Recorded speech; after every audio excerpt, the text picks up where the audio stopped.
Oh, that's good. Stay tuned to the end of the video to find out what amazing drink I'm drinking. Oh, this is so good. You guys really want to stick around, trust me on this. Oh, let's get to the book review so I can get back to this. The Humor Code by Peter McGraw and Joe Warner. It's part travelogue, part social exploration, part dick joke, really, in nonfiction format. It's really, really, really, really interesting. Considering the subject of the book, as evidenced by the title, The Humor Code, and the type of video I make on this channel, you're probably expecting this to be the funniest book review I've ever done. Well, unfortunately, that title will forever go to the one I did about the Vietnamese girl who has suffered horrible burns during the war. I'm laughing at the review, not the situation. The situation was horrible. I think we can all agree. The review, though, very hilarious. Is that what we would call black comedy? Like charred black? Because of the napalm burns? That's awful.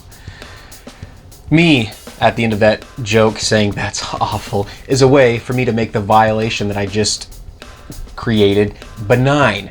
The term benign violation is one of the many, many things I learned while reading this book. The benign violation theory is a theory of what makes things funny, and that's what a lot of this book does, is try to dig into what it is that makes things funny. That's the subtitle also, which I probably could have read at the beginning, A Global Search for What Makes Things Funny.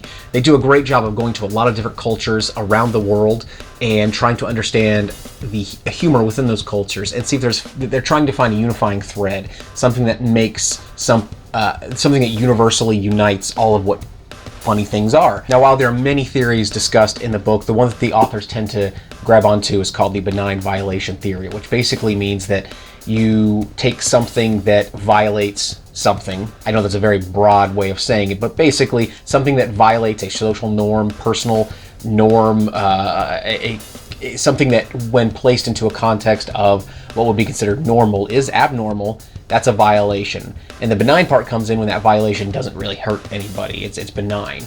And you take those two things and put them together, and that's where you get funny things. Now, of course, there's definitely degrees of this. I could definitely take this book and I could eat this book, and you would understand why that's supposed to be funny, because, hey, books aren't food. They're not meant for eating, and you're not hurt. I probably wouldn't be hurt. It's just paper. I'm sure I would digest it just fine. Therefore, all is good and funny, and we laugh. You still there? Don't click ahead just to see what the beer is. That's rude. If you're a fan of social experiments, or at least social studies, if you're a fan of humor, obviously read it. If you're a fan of professors getting up on stage at some of the largest comedy arenas in the world and trying to be funny and kind of sort of making it work and just watching that horrible tragedy unfold, then definitely pick up the book. The Humor Code, A Global Search for What Makes Things Funny by Peter McGraw and Joe Warner. Definitely worth a read. I highly, highly, highly recommend it. It's much, much better than a lot of humor studies books out there. A lot of them tend to be very critical, tend to be very written in a very academic sense that just isn't that interesting to me. At least in terms of this subject, it's not really interesting to me. Otherwise, I do like it. This is a great one. It does a lot of great things. I highly recommend you pick it up. Most importantly, what you stuck around for. What beer am I drinking? What beer am I drinking here? Well, it is a phenomenal beer from Nebraska Brewing Company called Sexy Betty. I had this a couple years ago at a beer fest. It was the only time I'd ever had it. We don't get it, at least not till recently, I think, in my area. So I was super excited when I saw it on a shelf. It's so good. It's probably right up there with probably the top 5 stouts I've ever had. And if you know this channel and you know me, you know that I love my stouts, especially my imperial stouts, which this one is. Also, I should mention, follow me on Untapped. You can follow all of the reviews that I leave for these beers that I drink in these videos.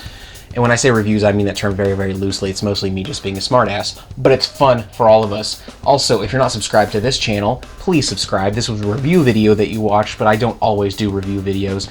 I do funny bits, I do discussions, I do some booktube related things, so I do a lot of different things on this channel. I try to make videos about twice a week, so please subscribe. Also share this video. It really means a lot to me when you share this video and get other people to watch it.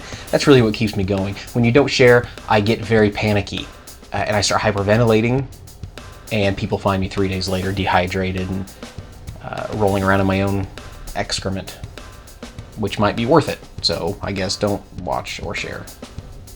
You're welcome to those gross people out there who enjoy that kind of thing. I'm going now. This is dragging on.